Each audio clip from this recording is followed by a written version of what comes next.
2020 has been a year where a lot of the things we used to take for granted, we now miss and we desperately want back. And one of those things for me is travel. I miss it a lot. It was always such an adventure.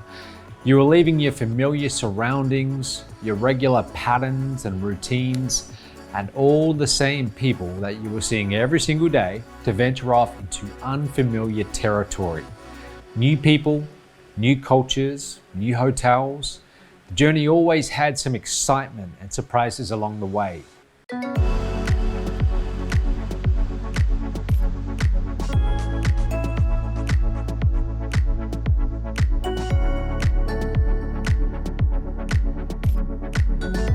A lot of the parts of air travel that people complain about the most, I actually liked. Like getting up before sunrise to catch the taxi to the airport, arriving at the airport and then having to go find the big screen and look up and find out where your gate is, getting junk food and snacks for the long flight ahead. I would always get a silver box of See's candy, and then boarding the plane to get an aisle seat, which by the way, I always have flown aisle. I have to be in an aisle seat.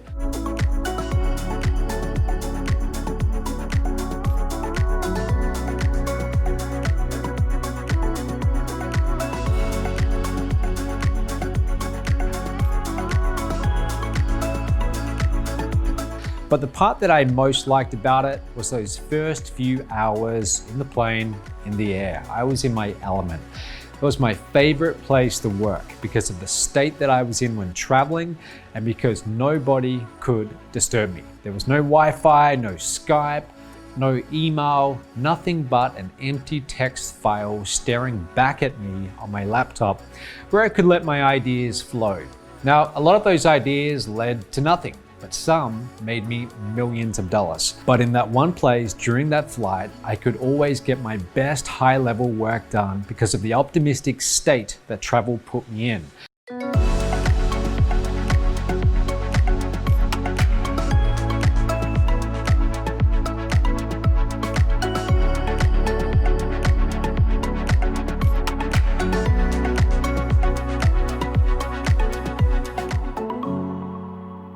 Now, where's that environment for you?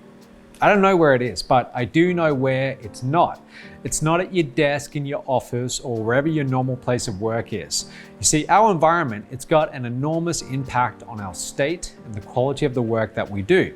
So if you're in the same old surroundings that you're in every single day with the same ordinary furniture you see every day and the same view and the same people you see, the same distractions, it's hardly inspiring. But if you're about to embark upon a journey, or let's say you're in a hotel restaurant with this incredible view and you've got your laptop there, or a trendy cafe with the aroma of strong coffee wafting through the air and you're surrounded by people just all working on their own terms, wherever that special place is for you, that's where your best ideas and your very best work occurs.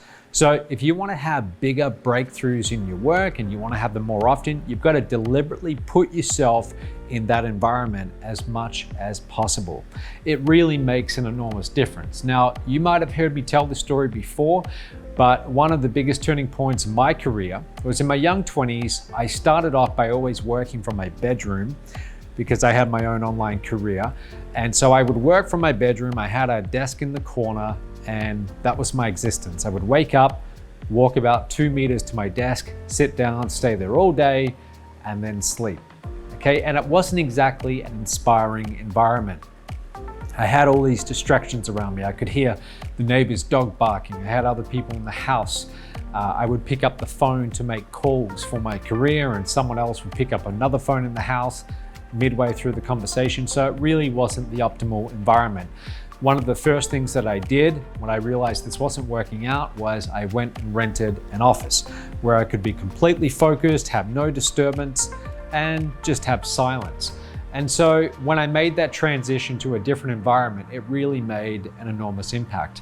So you've got to look around at your environment. Find that special place for you where the ideas flow and where you get in that optimal state of thinking and focusing, and put yourself in that environment as much as possible. That's it for today. I'll see you tomorrow.